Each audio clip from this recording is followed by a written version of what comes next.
Si pensamos en nosotros mismos como suficientemente buenos o no para ser utilizados por Dios, caemos en una trampa peligrosa. Jesús advirtió a sus seguidores: no juzguen ni critiquen ni condenen a otros, para que no se juzguen, critiquen y condenen a ustedes mismos. Solo Dios puede juzgar, y Él ha declarado ya que somos santos y sin una falta delante de sus ojos si estamos cubiertos por su amor.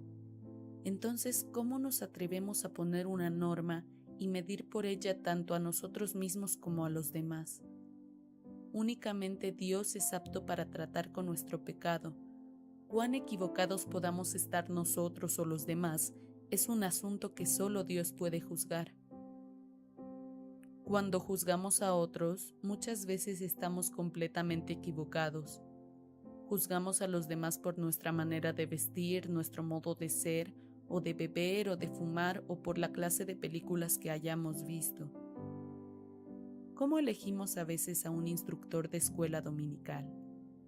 Imagínense a dos cristianos, sentados el uno al lado del otro.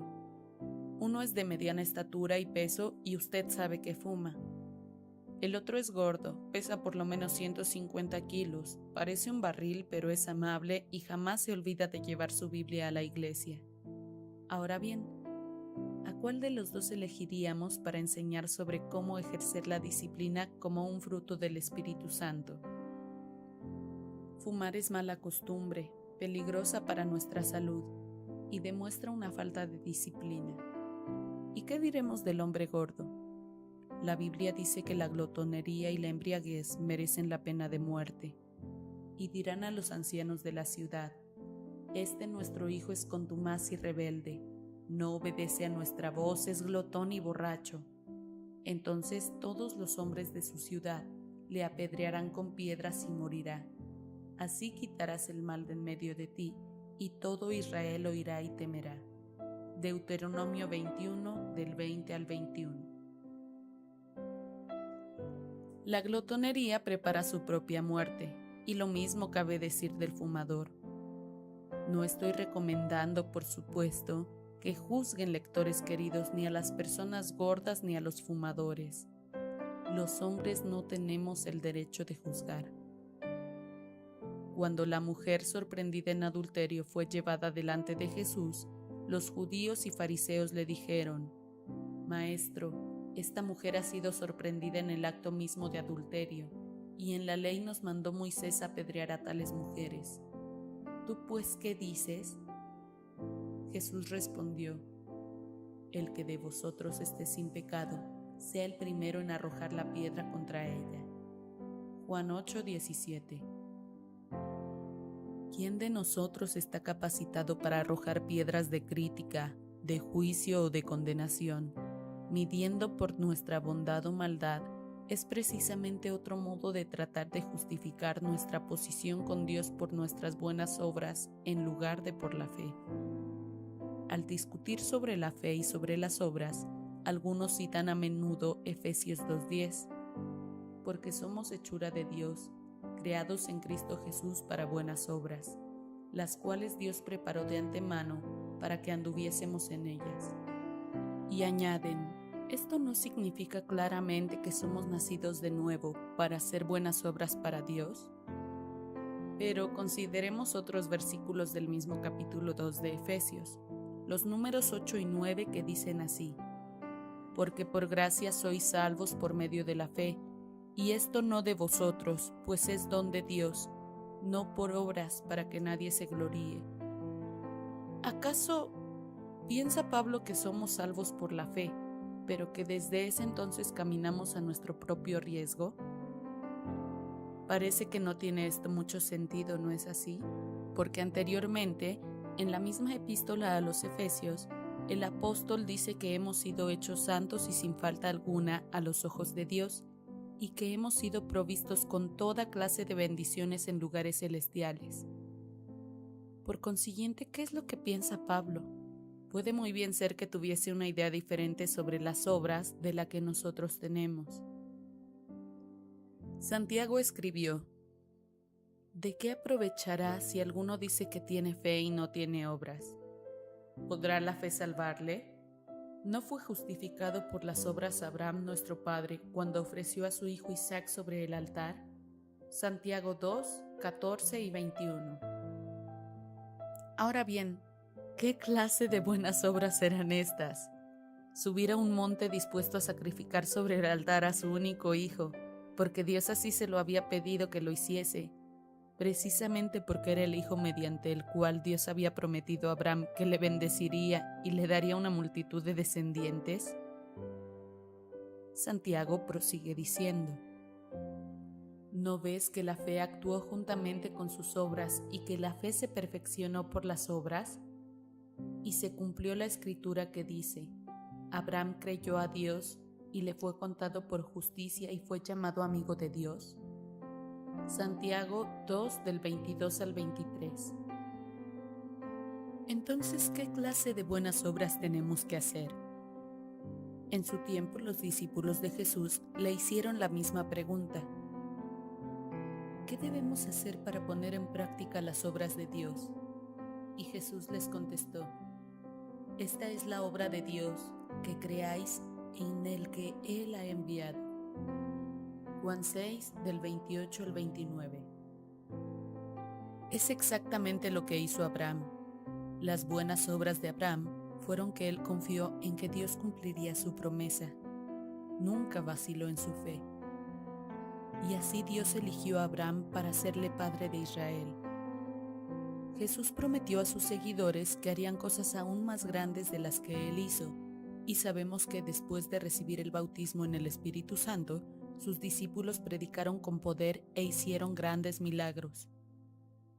La parte que les correspondía a ellos en esas grandes obras era creer. El poder de realizar milagros no les pertenecía, sino que provenía de Dios a través de ellos, porque tenían fe. Un concepto corriente pero erróneo respecto del bautismo en el Espíritu Santo es el de que de algún modo nos da poder, nos da fuerza, aumenta nuestro poder y nuestra habilidad para trabajar para Dios, nos hace gigantes espirituales. Nada podría estar más alejado de la verdad. Así que, ¿para qué necesitamos el bautismo? El bautismo del Espíritu Santo está destinado a reducirnos, a fin de que más de la presencia y el poder de Dios puedan morar en nosotros y fluir a través de nosotros. San Pablo escribió: a aquel que es poderoso para hacer todas las cosas mucho más abundantemente de lo que pedimos o entendemos, según el poder que actúa en nosotros. A él sea la Iglesia en Cristo Jesús por todas las edades. Efesios 3, del 20 al 21. Es Dios quien realiza la obra en nosotros, y cuanto más confiemos en Él y menos dependamos de nosotros mismos, tanto mejor puede hacerlo. Entonces, ¿qué es exactamente el bautismo del Espíritu Santo? Jesús mencionaba a menudo el Espíritu Santo como el Espíritu de verdad. Cuando venga el Espíritu de verdad, Él os guiará a toda la verdad, porque no hablará por su propia cuenta, sino que hablará todo lo que oyere, y os hará saber las cosas que habrán de venir. Juan 16, 13. El Santo Espíritu de verdad mora en todos los creyentes y los guía, pero ser bautizados en el Espíritu de verdad significa muchísimo más. La palabra que nuestra Biblia traducimos como bautizar significa sumergir, impregnar, empapar, y en griego se emplea la misma palabra para decir anegado en agua. Así que pedir a Jesús que nos bautice con el Espíritu Santo significa que nos entregamos para ser saturados, empapados con su verdad. Jesús intercedió ante su Padre por nosotros. Santifícalos, conságralos, purifícalos, sepáralos en tu verdad. Juan 17, 17. El bautismo en el Espíritu Santo es una experiencia de limpieza, de purificación, de despojarse de sí mismo. Es una exposición total al proyector de la verdad de Dios en cada pequeño rincón de nuestras vidas. El bautismo está designado a vaciarnos de nuestra propia confianza, de nuestro orgullo, de nuestras pequeñas áreas oscuras de engaño y de las excusas que hemos mantenido sin cesar, de todas las cosas que obstruyen nuestra fe y la afluencia del poder de la presencia de Dios en nuestra vida. El bautismo en o con el Espíritu Santo tiene un doble propósito: la purificación y la preparación del vaso para contener el poder de Dios, y luego llenarlo con el poder. Los dos hechos se realizan simultáneamente, porque cuando el Espíritu Santo de verdad empieza a saturar nuestros seres, descubre y expulsa todos los desperdicios y escombros que hemos dejado amontonarse en nuestro interior. Jesús dijo: «Recibiréis poder cuando haya venido sobre vosotros el Espíritu Santo, y me seréis testigos en Jerusalén, en toda Judea, en Samaria y hasta lo último de la tierra». Hechos 1:8. No significaba que el poder nos perteneciera y que operaría a través de nosotros. Somos los vasos recipientes, los canales. Aunque nos esforcemos, no podemos llegar a ser la sustancia. Somos como vasos que contienen agua viva. El agua puede saciar la sed de los hombres, pero un vaso vacío no puede satisfacer a nadie. San Pablo escribió: «Tenemos este tesoro en vasos de barro para que la excelencia del poder sea de Dios y no de nosotros». Segunda de Corintios 4:7.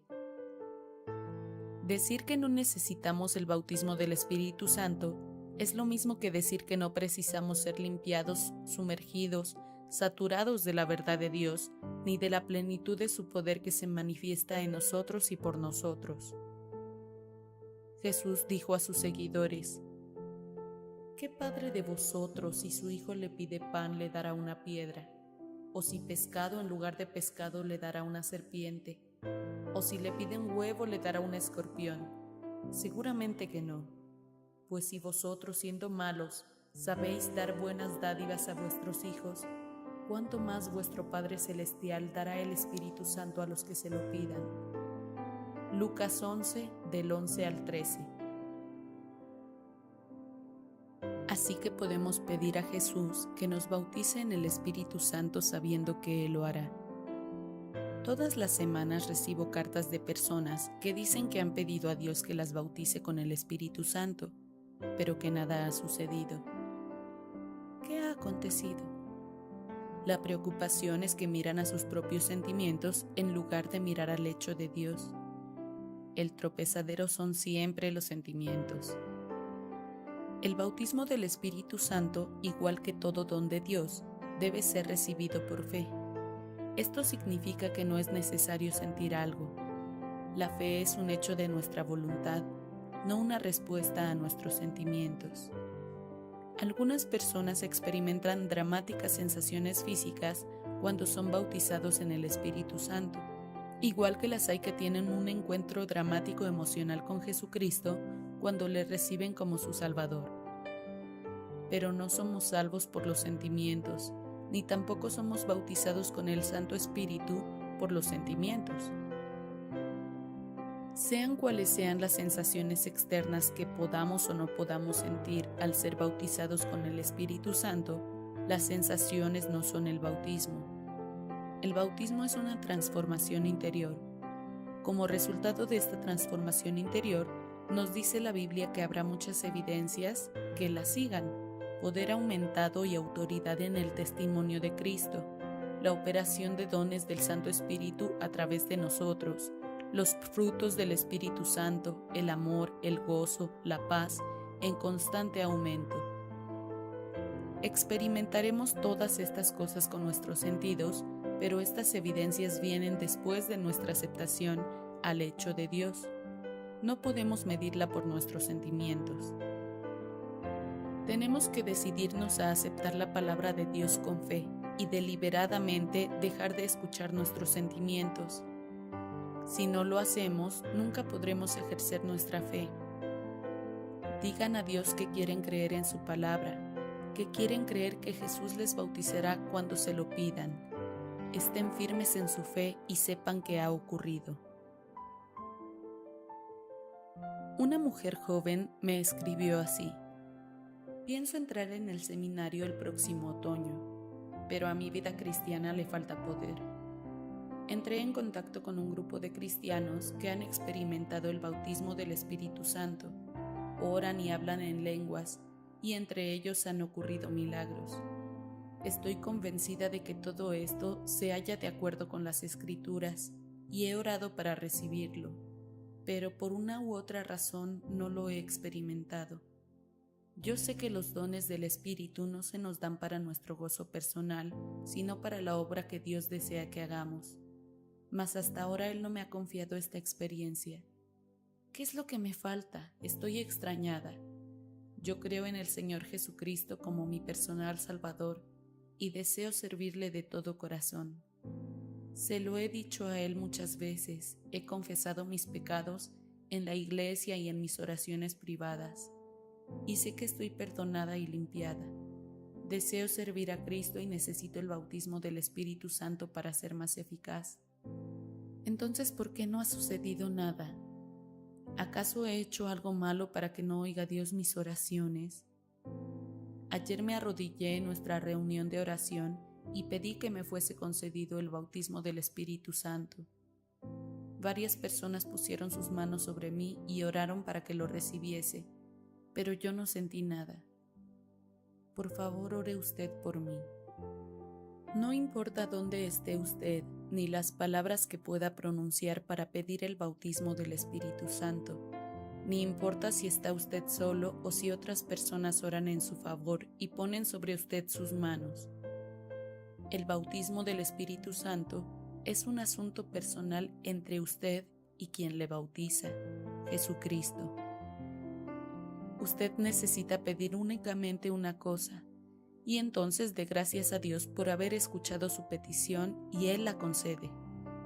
Si usted oró la semana pasada y no ha ocurrido nada, entonces no se preocupe por sus sentimientos.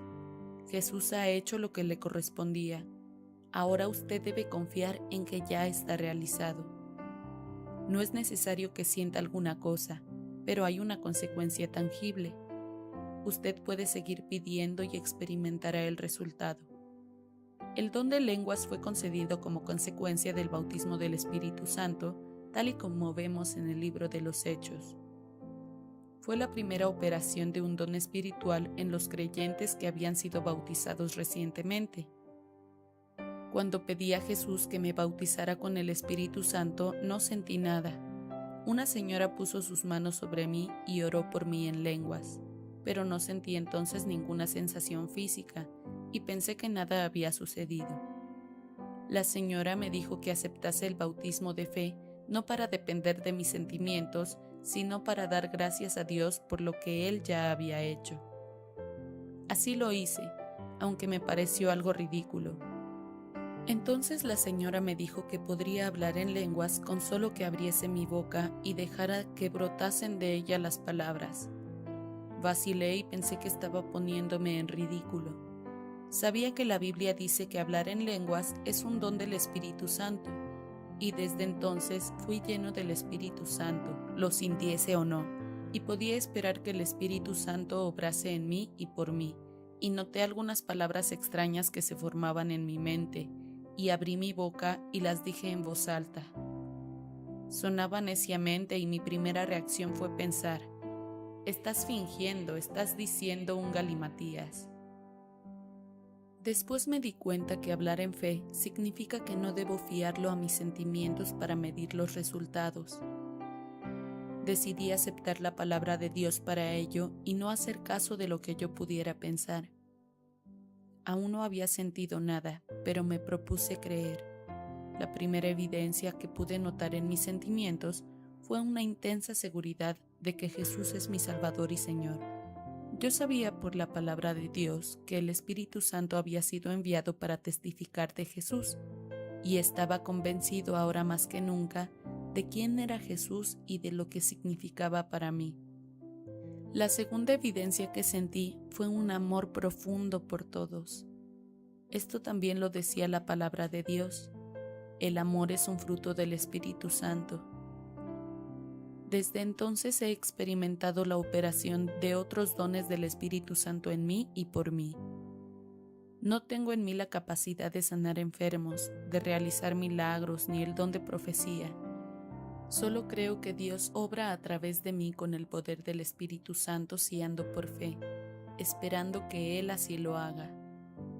Cuando alguien es sanado después de haber puesto yo las manos sobre una persona y de haber orado a Dios en su favor, no es porque yo me haya vuelto extra espiritual. Soy únicamente el canal o cauce. Al orar siento algunas veces la presencia del poder sanador de Dios y en otras ocasiones no siento absolutamente nada. Los resultados no dependen nunca de nuestros sentimientos o emociones, solo de nuestra fe, es decir, de nuestra deliberada voluntad de creer que Dios está operando.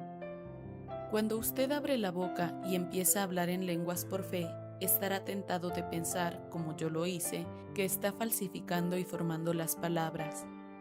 No permita que este pensamiento le engañe y no deje de practicar el hablar en lenguas por fe. Si en sinceridad se ha entregado a Dios y también le ha entregado su lengua pidiendo que el Espíritu Santo le dé las palabras para orar, entonces puede confiar en que Él lo hará aun cuando las palabras suenen bien o no en sus oídos. Lo que realmente importa no son las palabras, sino el hecho de que el Espíritu Santo está orando por medio de nosotros directamente a Dios. Pero ¿por qué oramos, bien sea en lenguas o en el propio idioma, si Dios sabe lo que necesitamos antes de que se lo pidamos? Oramos porque este es el plan de Dios para sus hijos y su mandamiento explícito para nosotros. Orad sin cesar. Primera de Tesalonicenses 6:17. Es muy importante que dediquemos diariamente algún tiempo para hablar en lenguas. Pensemos un instante lo que entonces estamos haciendo. El Espíritu Santo de verdad está hablando por medio de nosotros. Jesús prometió que los seres que creyesen en Él brotarían ríos de agua viva. Juan 7:38. Él hablaba de los ríos de verdad brotando de nuestro ser al ser nosotros sumergidos y saturados por el Espíritu de verdad. A menudo pensamos solo en la verdad que correrá en otros, pero pensemos ahora lo que la verdad debe hacer primeramente en nosotros. La verdad es el poder que libera nuestro esclavizado espíritu, desenmascara y saca a la luz cada mentira escondida, cada culpa o temor, todas las áreas oscuras de nuestro pasado escondido en el fondo de nuestras mentes, en el subconsciente de nuestras almas. Con nuestro entendimiento ni siquiera podríamos comenzar a hablar con Dios acerca de estas cosas, y esta es una de las razones por las que Dios ideó esta nueva dimensión de la oración. Pero cuando hablamos en lenguas, comunicamos directamente nuestro espíritu con Dios. El Espíritu Santo ora por nosotros y hablamos cosas que no podemos entender, pero el Espíritu Santo de verdad indaga las profundas áreas de nuestro ser. Esto es lo que al hablar en lenguas le da un tal poder sanador en nuestras vidas. Después descubriremos que cuando hablamos en lenguas para otros, oramos directamente por las necesidades que desconocemos con nuestro entendimiento, y a veces las personas por las cuales oramos no tienen idea cuál sea la raíz de su problema. Una ama de casa que había sufrido serios problemas emocionales desde que tenía unos 12 años, aceptó a Jesucristo como su Salvador, pero no sintió alivio de la fuerte tensión que le atormentaba. Estudió lo que la Biblia dice acerca del bautismo del Espíritu Santo y se convenció de que Dios deseaba que lo experimentase. Un día se arrodilló en su cuarto de estar y oró así: Señor Jesús, yo te entrego todo mi ser, límpiame de cuanto no te agrada y bautízame con tu Espíritu Santo. Te doy las gracias y creo que así lo harás. De momento no sintió reacción de ninguna clase y continuó con el trabajo de la casa, pero después de 3 semanas algo parecía pasarle que no era corriente. Lloraba de modo casi constante y era como si estuviese reviviendo los primeros años de su desgraciada infancia. Incidentes que desde hacía mucho tiempo ya había olvidado volvían a su memoria, cosas que otros le habían hecho y que le habían dejado una huella de temor, cosas que ella había hecho hiriendo a otros. Con cada recuerdo le sobrevenía un mar de lágrimas de arrepentimiento. y entonces pedía a Dios que la perdonara y también a cuantos la habían herido, a fin de sanar el recuerdo con el amor divino. Para todas sus lágrimas ella pensó en un versículo de la Biblia, Romanos 8:26, que dice así: de igual manera, el Espíritu nos ayuda en nuestra debilidad, pues qué hemos de pedir como conviene, no lo sabemos, pero el Espíritu mismo intercede por nosotros con gemidos indecibles. En medio de sus momentos de angustia empezó a sentir una tranquilidad interior cada vez más grande. Entonces, una noche, al final de la tercera semana, tuvo una crisis muy fuerte, gritando y gritando como si su corazón fuese a estallar. Ella recordaría más tarde: sentí como si las convulsiones de las lágrimas vinieran desde lo más hondo de mi ser, y después de repente cesaron como cuando amaina una tormenta, dejando tras de sí una hermosa calma. Descansé en esta paz hasta darme cuenta de que una luz me iluminaba desde arriba. Más que verlo, pude sentirlo, y yo sabía que era el amor de Dios que me rodeaba. La mayor parte de sus tensiones desaparecieron, aunque no del todo. En los días siguientes se encontraba más aliviada que antes, y cantaba mientras realizaba las tareas de la casa o transitaba por la ciudad. Una y otra vez cantaba un coro sencillo que había enseñado a sus hijos: «Cómo amo a Jesús». De repente ese coro había adquirido para ella otro significado. Una tarde iba conduciendo su coche hacia la ciudad cuando se dio cuenta de que iba añadiendo otras palabras a la melodía que estaba cantando. No sabía lo que me estaba sucediendo, dijo más tarde. Nunca había dado importancia a lo que la Biblia dice respecto del hablar en lenguas, pero yo estaba cantando un nuevo lenguaje que tenía algo que ver con el bautismo del Espíritu Santo. Continuó cantando en lenguas todos los días, y a medida que iban pasando semanas y semanas, desapareció su antigua tensión y su angustia emocional. El psiquiatra me había dicho que tenía que aceptarlo como un impedimento emocional, pero gracias a Dios me sanó. Decía: ahora puedo cantar mi sanidad en lenguas. Si ha orado usted para ser bautizado con el Espíritu Santo, puede tomar la palabra de Dios al pie de la letra, porque está hecho. Puede abrir su boca ahora mismo y hablar las palabras o sonidos que vengan a su mente en la confianza de que es el Espíritu Santo quien lo pone en su mente. Dios no le obligará a hablar en lenguas. Con el bautismo en el Espíritu Santo da la posibilidad de hablar en lenguas, pero únicamente si ese es el deseo de usted. Use su boca, su lengua y su voz, y puede empezar y terminar hablando según quiera. Si no nota emoción o sensación de ninguna clase, dé gracias a Dios por esa falta de emoción o sensación. Un día la sentirá, pero entre tanto, Dios le da una oportunidad maravillosa para crecer en fe. Lea en su Biblia todo lo que Jesús dice acerca del Espíritu Santo. Lea en el libro de los Hechos y en las epístolas a jóvenes iglesias lo referente al Espíritu Santo, a los dones del Espíritu, a los frutos del Espíritu. Ahora todo eso puede ser suyo. Espere que tales cosas se realicen en su vida. Diga a Dios que desea que le use como un medio para su amor divino en favor de otros, y esté dispuesto a andar en fe cuando Dios provea las oportunidades. Alabe a Dios en todas las circunstancias, tanto si son favorables como si no lo son. Confíe en que Dios las ha de usar para desarrollar su plan maravilloso para su vida.